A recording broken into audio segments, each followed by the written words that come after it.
आप लोगों को अमेरिका और चाइना के बीच टैरिफ वार को तो पता ही होगा, पर आप में से काफी ज्यादा लोगों को ये नहीं पता होगा कि टैरिफ कहाँ किसे जाता है। चलिए आज मैं आपको इस वीडियो में प्रॉपर बताता हूँ कि टैरिफ कहाँ क्यों जाता है और टैरिफ लगाया क्यों जाता है।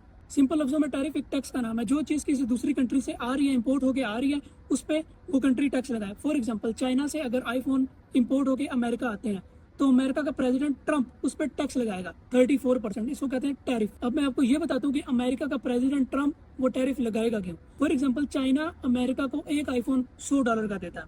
अब जब अमेरिका में वो आईफोन आता है उसकी वैल्यू होती है $100। तो जब ट्रंप उस पर टैरिफ लगाता है, फॉर एग्जाम्पल ट्रंप ने उस पर 34% टैरिफ लगा दिया। जब 34% उस पर टैरिफ लगा दिया, वो आईफोन अमेरिकन मार्केट में $134 का सेल होगा। अब आप सोच रहे होंगे कि अमेरिकन मार्केट में $134 का सेल हो रहा है तो चाइना के प्रेसिडेंट को क्या मसला है। चाइना ने तो $100 का सेल किया, पर आगे जब ट्रंप ने 34% लगाया और वो अपनी मार्केट में $134 का सेल कर रहा है तो इसमें चाइना के प्रेसिडेंट को क्या मसला है। चाइना तो अपनी चीज सेल कर रहा है $100 की। असल में से काफी वजूहत में से एक वजूहत ये भी होती है कि जब फॉर एग्जांपल आईफोन चाइना से अमेरिका में आता है और ट्रंप उस पर टैरिफ लगाता है, अब उसकी एक्चुअल वैल्यू थी $100। जब उस पर ट्रंप ने टैक्स लगाया तो वो बन गया $134।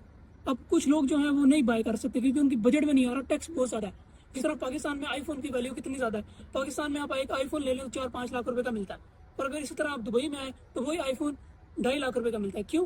क्योंकि टैरिफ कम होता है, टैक्स कम होता है। दुबई का टैक्स कम है, पाकिस्तान का टैक्स ज्यादा है। इसकी वजह से जो बंदा बाहर के मुल्क में होता है वो आईफोन ज्यादा खरीद सकता है एज कम्पेयर टू जो बंदा पाकिस्तान में कमा रहा है। तो इसको कहते हैं टैरिफ। दोबारा आपको बता दूं कि कोई भी चीज फॉर एग्जाम्पल चाइना से अमेरिका में आती है तो अमेरिका का प्रेसिडेंट ट्रंप उस पर अगर टैरिफ लगाता है तो वो अमेरिका की मार्केट में चीज महंगी सेल होगी, जिसकी वजह से चाइना की जो प्रोडक्ट है वो कम सेल होगी और जो लोकल मार्केट अमेरिका की लोकल मार्केट में चीज बन रही है वो ज्यादा सेल होगी। वही आईफोन जो अमेरिका में बन रहा है वो $90 का होगा, इसलिए लोग जो है $90 वाला ज्यादा खरीदेंगे और चाइना की जो चीज है वो कम खरीदेंगे, जिसकी वजह से चाइना को नुकसान हो सकता है और अमेरिका की जो है वो उसको टैक्स भी मिल रहा है नंबर 1 पे, और नंबर 2 पे उसकी जो लोकल मार्केट में जो चीज बन रही है वो सेल भी ज्यादा हो रही है। खैर नाज़रीन, आप इस बारे में क्या राय रखते हैं? मजीद इस तरह की इन्फॉर्मेटिव वीडियो देखने के लिए आप मुझे फॉलो कर सकते हैं। फिलहाल के लिए मुझे दीजिए इजाजत। अल्लाह हाफिज़।